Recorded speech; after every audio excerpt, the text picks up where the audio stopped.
ఈరోజు మా డిపార్ట్మెంట్ వాళ్ళందరం ఈరోజు మా స్టాఫ్ మా ఎస్ఐలు మేమందరం ఈరోజు సమావేశం అవ్వడానికి గల ముఖ్యమైన కారణం ఏంటంటే, ఇందులో ఫస్ట్ రీజన్ ఏంటంటే, ఎక్సైజ్ డిపార్ట్మెంట్ 2020 మే 9వ తేదీ 41 జీవోతో సెబ్ ఎక్సైజ్ అని 2 విభాగాలుగా విభజించారు.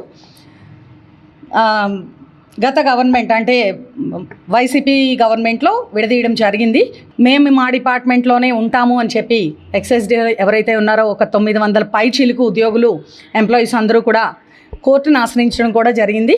మా తాలూకు ఇష్టం లేకుండా మా డిపార్ట్మెంట్ నుంచి ఎందులోకి మమ్మల్ని పంపడానికి వీల్లేదు అని చెప్పేసి కోర్టును ఆశ్రయించడం కూడా జరిగింది. ఆ సమయంలో కోర్టును ఆశ్రయించడం వల్ల ఆ ప్రాసెస్ అలా ఆగిపోయింది. తర్వాత అదృష్టవశాత్తు ఇంకొకటి ఏంటంటే, దీనికన్నా ముందు డిపార్ట్మెంట్ గురించి నేను ఒకటి చెప్తాను. ఏంటంటే, మాకు మొన్న ఆగస్ట్ 15కి అవార్డు తీసుకోవడానికి